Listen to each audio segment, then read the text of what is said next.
Starting off our list, we have a pure finder. One of the worst jobs to have in the Victorian era. Oh my god, this one truly does stink. In the life of a pure finder, every day was a grim search through the urban sprawl of the Victorian cities. They hunted every day and looked for dog feces. Yep, anywhere they could find it, they gathered it. It sounds terrible, and believe me, it probably was, but it was worth the payout. It was a crucial component in traditional leather manufacturing during a time when leather was used in pretty much everything. Footwear, clothing, bags, book bindings, you name it. The demand for pure was quite high. These collectors, often shrouded in the early morning mist, would frequent areas populated by stray dogs. Cause, yeah, why not? It's a great place to start if you ask me. Just go where all the dogs are. Something's gonna come out eventually. They would gather their unsavory leftovers into covered buckets to then sell to tanners. While some opted for a black glove to shield their hands, others were crazy. Others found bare hands easier to clean after the job was done, so they dismissed gloves entirely.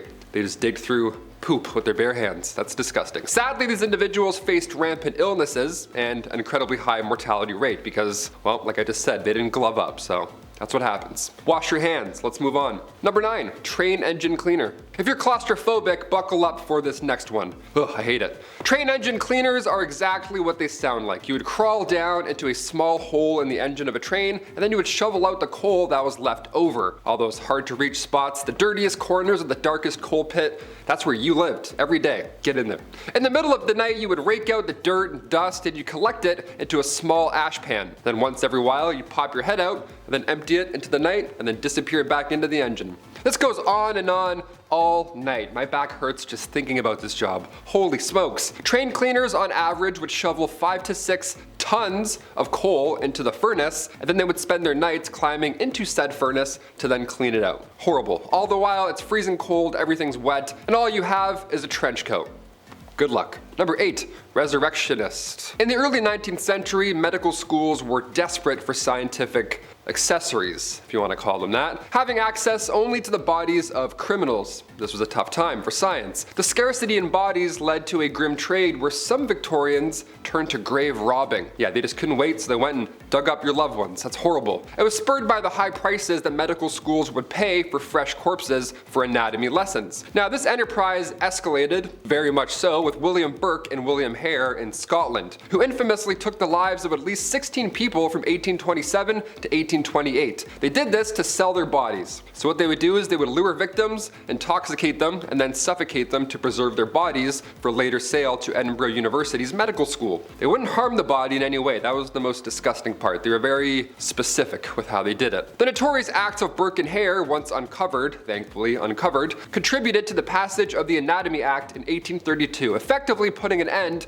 to this horrible era of resurrectionists. Oh, imagine that. You go to visit your aunt, you're like, get out of there, what are you doing? F***ing horrible. I thought a pallbearer had a lot of pressure, but that was until I heard about the Victorian funeral mute. Oh boy. Oliver Twist, if you've read that recently for some reason, one of the lousy jobs in Oliver Twist was that of a funeral mute. That's how you know it sucks. It's an Oliver Twist. Mutes were required to dress in all black with a sash, very Beetlejuice looking, while carrying a long stick, and your job would be to stand and mourn very silently at the door of the recently deceased home. Yeah, you would stand there with a stick like you're the Grim Reaper. How ominous is that job? It's kind of easy, but kind of horrible. You would then lead the coffin to the graveyard and guide everybody, so make sure you don't trip over all that loose, cool clothing, and also make sure you know where you're going. For the love of God, please don't get us lost with this coffin. Number 6, rope makers. Oh, my arms are tired just thinking about this one. The Victorian era saw physically demanding work, especially in rope making factories. Their job involved the grueling process of twisting fibers,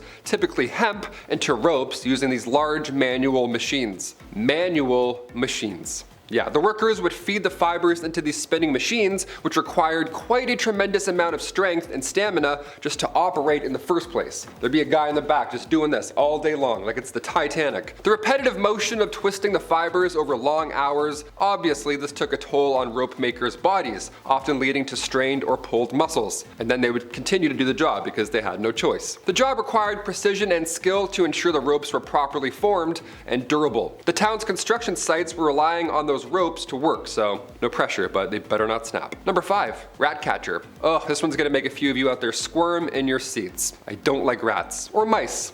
Mice. That's my stance on mice. Rats in Victorian England were a massive problem. They were everywhere, every nook and cranny in your house, from the basement to the pipes. Ugh, they're all over the place. There was even an account of them spilling over from royal parks, just literally just waves of rats. So of course, where there's a problem, now there is a job. A high-paying job, I hope, oh god. Rat catchers were pretty famous throughout the Victorian era, and they were highly praised by society. Thank you so much. Get all those rats away. But the job wasn't too glamorous, of course. You'd be going into the dark, dirty places where rats would make their homes and nests, and you would catch and, of course, often kill thousands of rats every year. Often rat catchers would use other animals like dogs and ferrets to help them hunt down the rats, so got a nice little furry team there. I couldn't do any of that, no way, that's a hard pass from me. Number 4, Matchstick Makers. The idea of a lighter obviously wasn't a really big thing in the Victorian era. Not a lot of guys with Bics walking around. The first lighter was invented in 1823, but it wasn't exactly a portable thing. So matches were your perfect match. There we go. Had a quick stroke. The first match was invented in 1805, but it sucked. It was terrible. The first friction activated match, that came out in 1826, so many years later. And these ones were made with white phosphorus, which is extremely toxic. But they didn't have machines to make these matches, of course. It was mainly done by younger women, and in the worst conditions as well. Forget protective gear. Oh, you want to take your lunch break away from the highly toxic white phosphorus? Nope, we're in the Victorian era, that's right. These girls would have to eat their lunch at their workstations, meaning they would end up ingesting all of this white phosphorus in one way or another. Yes, my favorite seasoning, sure, put that on everything. Number 3, human alarm clocks. Knocker-ups. This is one of the weirdest jobs, and honestly I wish this was still a thing.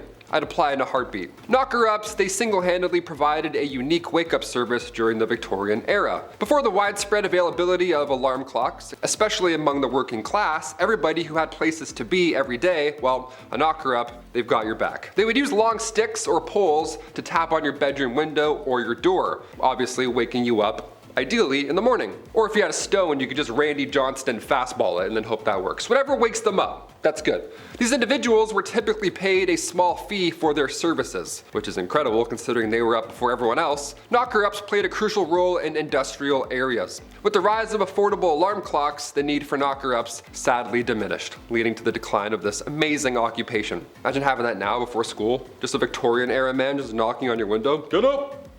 That's haunting.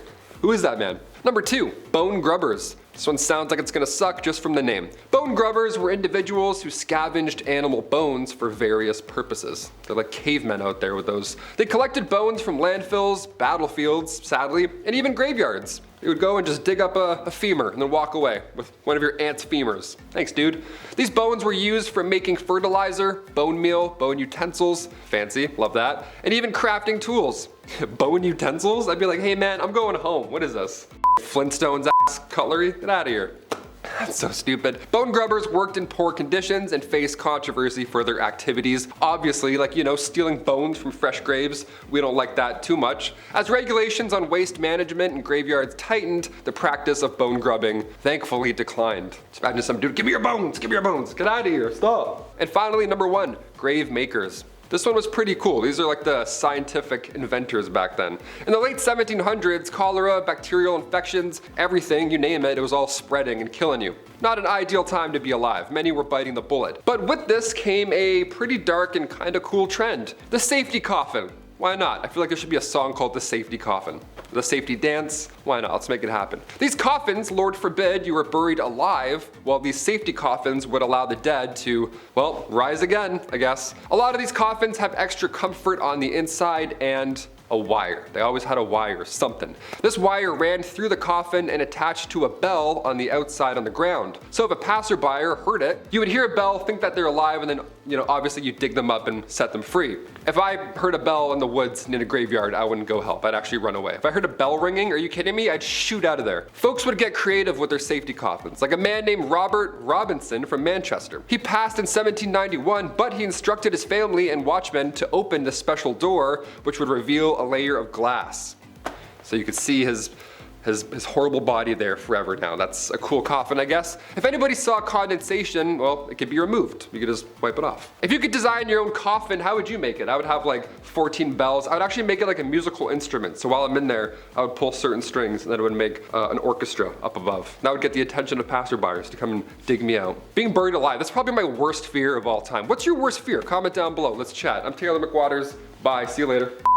That'd be crazy if Bumble sponsored Bumblebee. If Bumble sponsored Bumblebee. That's hard to say. Start off our list with some f***ing tongue twisters. Okay, that's f***ing horrible. Oh, Bailey's, so good in the morning. Just full of it. I'm choking on coffee beets, that's what I get. I'm choking on Bailey's. No, it's actually mainly dung. Dung? I said dung by accident.